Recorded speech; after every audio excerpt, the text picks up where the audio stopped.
पे आते हैं 49. Which of the following set is are countable. Countable the finite और काउंटेबली इनफाइनाइट. सो इनमें से कौन सा काउंटेबल है बताइए.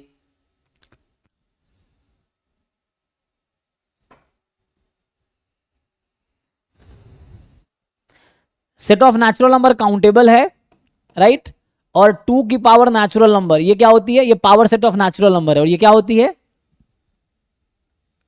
ये भी काउंटेबल नहीं, इसकी कार्डिनलिटी वही आती है जो आर की कार्डिनलिटी है.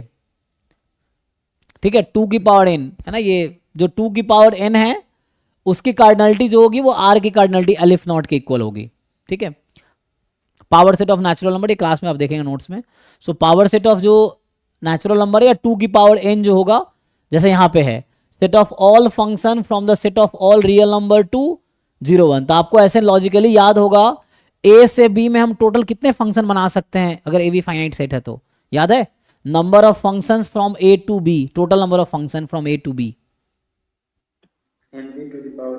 हाँ, एन बी की पावर एन ए, ये होता है फाइनाइट के लिए. तो यहां पे भी जो कार्डिनलिटी आएगी इसकी कार्डिनलिटी कितनी है 2, और इसकी कार्डिनलिटी कितनी है n, 2 की पावर n. और इसकी जो कार्डिनलिटी है वो r के इक्विवेलेंट है. ये मतलब there exist a function from 2 raise to power n to r which is bijective, मतलब कार्डिनलिटी इक्वल हो जाएगी उसके लिए. तो ये जस्ट एक थ्योरम है, 2 की पावर n की जो कार्डिनलिटी है वो r के कार्डिनलिटी के इक्वल आएगी. तो ये तो अनकाउंटेबल है. काउंटेबल पूछा है ना, तो ये तो अनकाउंटेबल हो गया. ठीक है, countable product of countable set is countable.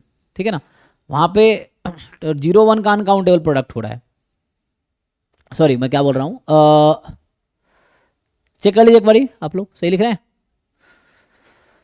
बाकी यहां पे क्या है, set of all functions from 1 2 3 10 to rational number. इसकी कार्डिनलिटी कितनी होगी, q की पावर 10. यहाँ q कार्डिनलिटी, मतलब मैं q लिख रहा हूँ जस्ट, q मतलब set of rational cardinality power 10. तो ये q को 10 बार मल्टी, ये लिखने का मतलब q cross q cross q. अब q काउंटेबल सेट है, finite product of, not countable product of, sorry वहां पे बोला ना, finite product of countable set is countable, ये एक थ्योरम है. तो यहां पे क्या हो रहा है, q काउंटेबल सेट है, फाइनाइट प्रोडक्ट हो रहा है, तो ये तो काउंटेबल होगा. So this will be countable. तो ये अभी के लिए सही आंसर है, ये गलत है. Set of all integer valued sequence with only finitely many non zero terms. Finitely many non zero terms मतलब इनफाइनाइटली मेनी टर्म्स जीरो हो जाएंगे, है ना. तो क्या मतलब है इसका, सेट ऑफ ऑल, सीक्वेंस जो है फाइनाइट है इनफाइनाइट है वो नहीं बता रहे. कौन सा सीक्वेंस, नहीं सीक्वेंस लिखने का मतलब इनफाइनाइट सीक्वेंस. जब भी जैसे हम लोग जिस लेवल पे हैं, अगर सीक्वेंस लिखा है तो इनफाइनाइट सीक्वेंस, सीरीज लिखा है तो इनफाइनाइट सीरीज. ये तो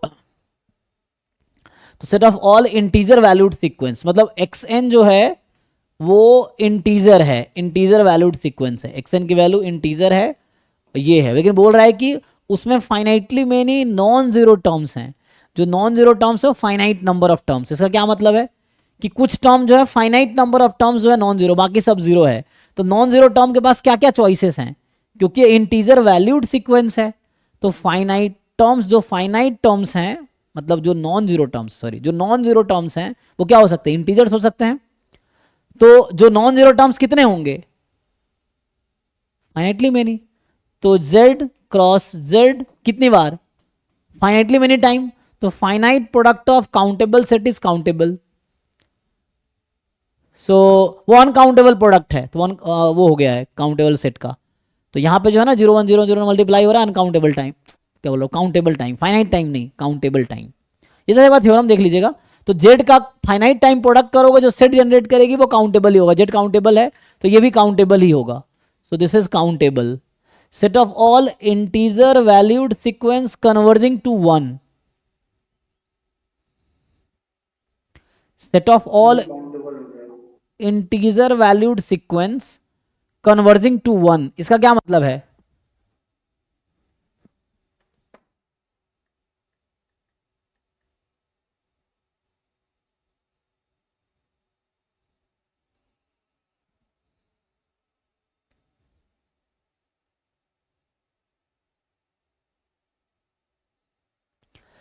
मुझे बताइए. कोई सीक्वेंस 1 पे कन्वर्ज कर, इसका क्या मतलब है, और लिमिट इंटेंड्स टू इंफिनिटी और इंटीजर वैल्यूड है। तो हम आपको जब कन्वर्जेंस की डेफिनेशन बताते हैं हम क्या बताते हैं कि कुछ टर्म को छोड़ दो तो उसके बाद के सारे टर्म उस लिमिट के नेबरहुड में चला जाता है, ये बोलते हैं ना। अब बोलते हैं ना for all epsilon more than 0 there exist n naught. ये एन नॉट क्या है? एन नॉट एक ऐसा नेचुरल नंबर है जिसके बाद के सारे टर्म्स लिमिट के नेबरहुड में चला जाएगा। और यहां तो इंटीजर वैल्यूड सीक्वेंस है, तो ऐसा तो है नहीं कि 1 plus epsilon 1 minus epsilon sequence का पार्ट तो होगा नहीं, या तो 1 है या 2 है या -1 है 0 है, इस तरह से। तो जब कह रहा है कि इंटीजर वैल्यूड सीक्वेंस है जो 1 पे कन्वर्ज करे, इसका क्या मतलब है कि फाइनाइट नंबर ऑफ टर्म्स को अगर हम छोड़ दे शुरू के तो बाद के सारे टर्म क्या है सीक्वेंस के 1 होगा, तभी तो 1 पे कन्वर्ज करेगी, वरना कन्वर्ज ही नहीं करेगी। तो इंटीजर वैल्यूड सीक्वेंस 1 पे कब कन्वर्ज करेगी? जब कुछ एन नॉट टर्म को छोड़ दोगे तो हर टर्म 1 होगा, तभी जाके 1 पे कन्वर्ज कर पाएगी। तो कहने का मतलब है कि बाद के टर्म्स तो फिक्स है 1 है, तो जो पहले के कुछ finite number of terms n naught number of terms हैं वो कोई भी इंटीजर हो सकता है, क्योंकि सीक्वेंस या सीरीज का कन्वर्जेंस टेल डिसाइड करता है, इनिशियल कुछ टर्म डिसाइड नहीं करता। तो कहने का मतलब ये है कि शुरू के कोई टर्म कोई भी इंटीजर हो सकता है, कोई भी इंटीजर प्रोडक्ट। तो ये जो बोल रहा हूं z की पावर n नॉट हो गया, n नॉट कोई फाइनाइट नंबर है। तो finite product of countable set is a countable set. तो इसी थ्योरम के बेस पे ACD ट्रू है, सिर्फ इस थ्योरम से कि finite product of countable set is countable. और एक रिजल्ट सिंपल है कि 2 की पावर n की कार्डिनलिटी r की कार्डिनलिटी के इक्वल है, जो कि एलिफ नॉट होता है, जो कि अनकाउंटेबल है। तो ये एक थ्योरम है, उससे B गलत हो गया। ठीक है, देख लीजिए।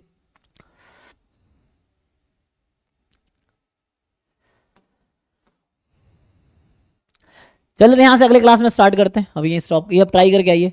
तो कल हम लोग 50 से अभी तक हमने क्या डिस्कस किया, आज 36 से लेके 49 तक, कल हम 50 से लेके 65 तक, कल खत्म हो जाएगा ना। तो कल 50 से लेके 65 तक डिस्कस करेंगे, इसमें आप लोग सॉल्व करके आइए तो कल कंप्लीट हो जाएगा। तो 50 से 65, बाकी हमने लास्ट के 3 क्लास में 1 से लेके अभी तक 49 तक किया है, कल 50 से 65 तक होगा। चलिए अभी के लिए थैंक यू।